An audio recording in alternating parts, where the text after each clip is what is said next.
ಬಾಬಾ ಸಾಹೇಬ್ ಅಂಬೇಡ್ಕರ್ ಜಿಗೆ ಬರ್ಲಿಲ್ಲ ಸ್ವರ. ಜಿಂದಾಬಾದ್ ಜಿಂದಾಬಾದ್ ಜಿಂದಾಬಾದ್ ಜಿಂದಾಬಾದ್. ಆತ್ಮೀಯ ರಾಷ್ಟ್ರೀಯ ಹಬ್ಬಗಳ ಆಚರಣಾ ಸಮಿತಿಯ ಹಸೀನರಾಗಿರ್ತಕ್ಕಂಥ ಮುಳಬಾಗ ತಾಲೂಕಿನ ಜನಪ್ರಿಯ ಶಾಸಕರೇ ಹಾಗೂ ರಾಷ್ಟ್ರೀಯ ಹಬ್ಬಗಳ ಆಚರಣಾ ಸಮಿತಿಯ ಅಧ್ಯಕ್ಷರಾಗಿರ್ತಕ್ಕಂಥ ಮಾನ್ಯ ತಾಲೂಕಿನ ದಂಡಾಧಿಕಾರಿಗಳಾದಂತಹ ಮೇಡಮ್ರವರು, ಮುಂದೆ ನಡೆದಿರ್ತಕ್ಕಂಥ ಎಲ್ಲ ಭೀಮ ಬಂಧುಗಳೇ ಹಾಗೂ ವೇದಿಕೆಯಲ್ಲಿ ಇರ್ತಕ್ಕಂಥ ಎಲ್ಲ ಭೀಮ ಬಂಧುಗಳೇ, ಎಲ್ಲರಿಗೂ ಬಾಬಾ ಸಾಹೇಬರ 134ನೆಯ ಜಯಂತಿಯ ಶುಭಾಶಯಗಳನ್ನು ಕೋರ್ತಾ, ಏನು ಈಗಾಗಲೇ ಎಲ್ಲ ಹಿರಿಯರು ಮಾತಾಡಿದ್ದಾರೆ.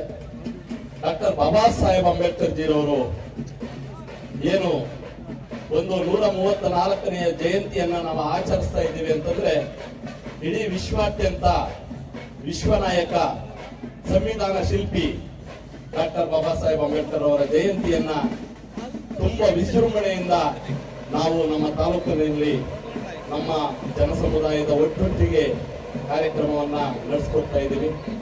ನಾವು ಏನು ಬಾಬಾ ಸಾಹೇಬರನ್ನ ನಾವು ಅರ್ಥ ಮಾಡ್ಕೋಬೇಕು. ಬಾಬಾ ಸಾಹೇಬರು ಏನ್ ಹೇಳಿದ್ದಾರೆ? ಶಿಕ್ಷಣ, ಸಂಘಟನೆ, ಹೋರಾಟ. ಮೊದಲನೇದಾಗಿ ನಾವು ಶಿಕ್ಷಣಕ್ಕೆ ಒತ್ತು ಕೊಡ್ತಕ್ಕಂಥ ಪೂರ್ತಿ ಜವಾಬ್ದಾರಿ ನಮ್ಮ ಮೇಲೆ, ನಮ್ಮ ಪ್ರತಿ ಮನೆಯ ಯಜಮಾನರ ಮೇಲೆ ಇದೆ. ಯಾವುದೇ ಒಂದು ಕಾರಣಕ್ಕೆ ಶಿಕ್ಷಣವನ್ನ ಯಾವೊಂದು ಮಗುಗೂ ತಪ್ಪಿಸಬಾರದು. ಶಿಕ್ಷಣ ಕೊಟ್ಟಾಗ ಮಾತ್ರ ಬಾಬಾ ಸಾಹೇಬರನ್ನ ನಾವು ಅರ್ಥ ಮಾಡ್ಕೊಬಹುದು. ಶಿಕ್ಷಣ ಇಲ್ಲ ಅಂತಂದ್ರೆ ನೋಡಿ, ಈ ರೀತಿ ನಾವು ತಮಟೆ ಬಾರಿಸ್ಕೊಂಡಿದ್ದೇವೆ. ಶಿಕ್ಷಣ ನಾವು ಪೂರ್ತಿ ನಮ್ಮ ಮೈಗೂಡಿಸ್ಕೊಂಡಾಗ ನಾವು ಬಾಬಾ ಸಾಹೇಬರನ್ನ ಅರ್ಥ ಮಾಡ್ಕೊಬಹುದು. ಬಂಧುಗಳೇ, ಏನಿವತ್ತು ಇಡೀ ನಾನು ಮೊನ್ನೆನೂ ಸಹ ಹೇಳಿದ್ದೀನಿ, ನಮ್ಮ ತಾಲೂಕಿನಲ್ಲಿ ಪರಿಶಿಷ್ಟ ಜಾತಿ ಪರಿಶಿಷ್ಟ ಪಂಗಡದ ಜನಾಂಗ ನಾವು 70ರಿಂದ 80 ಸಾವಿರ ಜನ ಇದ್ದೀವಿ. ಇವತ್ತು ಬಾಬಾ ಸಾಹೇಬರ ಒಂದು ಜಯಂತಿಯನ್ನ ಮಾಡ್ತಾ ಇದ್ದೀವಿ ಅಂದ್ರೆ ನಮಗೆ ನಾಚಿಕೆ ಆಗ್ತದೆ. ಇಲ್ಲಿ ನಾಚಿಕೆ ಆಗ್ತಾ ಇದೆ. ನೀವು ಅಂದ್ಕೊಬಹುದು ಏನೋ ವಿಜೃಂಭಣೆಯಿಂದ ನಾವು ಮಾಡ್ತಾ ಇದ್ದೀವಿ ಅಂತ. ನಮ್ಮ ಜನಾಂಗ ಎಲ್ಲಿ ಇವತ್ತು ಎಲ್ಲಿದ್ದಾರೆ? ಯಾವ ಮೂಲೆಯಲ್ಲಿದ್ದಾರೆ? ಬಾಬಾ ಸಾಹೇಬ್ರನ್ನ ಇಲ್ಲಿ ಅರ್ಥ ಮಾಡ್ಕೊಂಡಿಲ್ಲ ಅಂತೇಳಿ ಈ ಸಂದರ್ಭದಲ್ಲಿ ಕೂಡ ಗೊತ್ತಾಗ್ತಾ ಇದೆ. ನಾವೇನಿಲ್ಲಿ ಶೋ ಕೊಡ್ತಕ್ಕಂಥ ಲೀಡರ್ಸ್ ಅಲ್ಲ. ನಾವಿಲ್ಲಿ ಬಾಬಾ ಸಾಹೇಬ್ರನ್ನ ಪ್ರತಿ ಪ್ರಜೆಯ, ಪ್ರತಿ ಮನೆಯ ಹಣತೆಯಂತೆ ನಾವು ಕಾಪಾಡಬೇಕು. ಬಾಬಾ ಸಾಹೇಬ್ರ ವಿಚಾರವನ್ನ, ಬಾಬಾ ಸಾಹೇಬ್ರ ಒಂದು ಆದರ್ಶಗಳನ್ನ ನಾವು ಮೈಗೂಡಿಸ್ಕೋಬೇಕು. ಬಾಬಾ ಸಾಹೇಬ್ರನ್ನ ನಾವು ಅರ್ಥ ಮಾಡ್ಕೋಬೇಕು. ಪ್ರತಿ ಮನೆಯಿಂದ ನಾವು ಇವತ್ತು ಬಂದಿದ್ರೆ ನಾವು ಈ ಚೇರ್ಗಳು ಖಾಲಿ ಇರ್ತಾ ಇರ್ಲಿಲ್ಲ. ಇವತ್ತು ಈ ಚೇರ್ಗಳು ಖಾಲಿ ಇರ್ತಾ ಇರ್ಲಿಲ್ಲ. ನಮಗೆ ತುಂಬಾ ನೋವಿದೆ. ನಾವು ಖಾಲಿ ಶೋ ಕೊಡುವಂತ ಲೀಡರ್ಸ್ ಆಗಿದ್ದೀವಿ, ಸೋಕಾಲ್ ಲೀಡರ್ಸ್ ಆಗಿದ್ದೀವಿ. ಬಾಬಾ ಸಾಹೇಬ್ರನ್ನ ಅರ್ಥ ಮಾಡಿ ಜನರನ್ನ ಇಲ್ಲಿ ಕರ್ತನ್ನ ಕೂರಿಸಿದ್ರೆ ನಾವು ನಿಜವಾಗಿ ಬಾಬಾ ಸಾಹೇಬ್ರನ್ನ ನಾವು ಅರ್ಥ ಮಾಡ್ಕೊಂಡಿದ್ದೀವಿ ಅಂತ ಕೂಡ ಈ ಸಂದರ್ಭದಲ್ಲಿ ನಾನು ಹೇಳಲಿಕ್ಕೆ ಇಷ್ಟಪಡ್ತೀನಿ.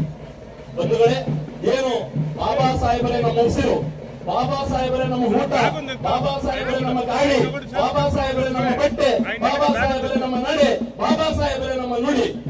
ಇವುಗಳಿಗೆಲ್ಲ ನಾವು ಭದ್ರಾದಾಗ ಮಾತ್ರ ಬಾಬಾ ಸಾಹೇಬರನ್ನು ನಾವು ಅರ್ಥ ಮಾಡ್ಕೊಂಡಿದ್ದೀವಿ ಅಂತ ಲೆಕ್ಕ. ನಾವಿದನ್ನ ಯಾವುದನ್ನು ನಾವು ಅರ್ಥ ಮಾಡ್ಕೊಂಡಿಲ್ಲ. ಖಾಲಿ ನಾವು ಸೋಕಾಳ್ ಲೀಡರ್ಸ್ ಅಂತೇಳಿ ಸೋಕಾಳ್ ವ್ಯವಹಾರಗಳಿಗೆ ನಾವು ಭದ್ರಾಗಿ ಸಂದರ್ಭದಲ್ಲಿ ನಾವು ಹೇಳ್ತೀವಿ. ಯಾಕೆ ಅಂತಂದ್ರೆ ಇದನ್ನೆಲ್ಲ ಅರ್ಥ ಮಾಡಿಸಬೇಕಾಗಿರೋದು ಇವತ್ತು ಬಂದಿರ್ತಕ್ಕಂಥ ಜನ, ಗ್ರಾಮೀಣ ಭಾಗದ ಜನತೆಗೆ ಮುಟ್ಟಿಸಬೇಕಾಗಿತ್ತು. ಇದು ನಮ್ಮ ಹಬ್ಬ, ನಮ್ಮೆಲ್ಲರ ಹಬ್ಬ, ಬಾಬಾ ಸಾಹೇಬರ ಹಬ್ಬ. ಪ್ರತಿ ಮನೆಯಿಂದಲೂ ಬರುವಂತ ಕೆಲಸ ಆಗ್ಬೇಕಾಗಿತ್ತು. ಇತ್ತಲ್ಲಿ ಎಲ್ಲಿ ಇಲ್ಲ. ಆ ನೋವು ತುಂಬಾ ಇದೆ. ಮುಂದಿನ ದಿನಗಳಲ್ಲಾದ್ರೂ ಇದನ್ನ ಅರ್ಥ ಮಾಡ್ಕೊಂಡು ಬಾಬಾ ಸಾಹೇಬರ ಒಂದು ಹಬ್ಬವನ್ನ ಆಚರಣೆ ಮಾಡ್ತಾ ಇದ್ದೀವಿ ಅಂತಂದ್ರೆ ಪ್ರತಿ ಕುಟುಂಬದಿಂದ ಬಂದು ಇಲ್ಲಿ ಕೂತ್ಕೊಳ್ಳುವಂತ ಜಾಗ ಆಗ್ಬೇಕಾಗಿದೆ. ಅಂತ ಒಂದು ಜಾಗಕ್ಕೆ ನಾವು ಇವತ್ತು ಬಾಬಾ ಸಾಹೇಬರ ಇತಿಹಾಸವನ್ನ, ಬಾಬಾ ಸಾಹೇಬರ ವಿಚಾರಗಳನ್ನ ನಾವು ಮುಟ್ಟಿಸಬಹುದು ಅಂತ ಕೂಡ ಈ ಸಂದರ್ಭದಲ್ಲಿ ಹೇಳಲಿಕ್ಕೆ ಇಷ್ಟಪಡ್ತೀನಿ.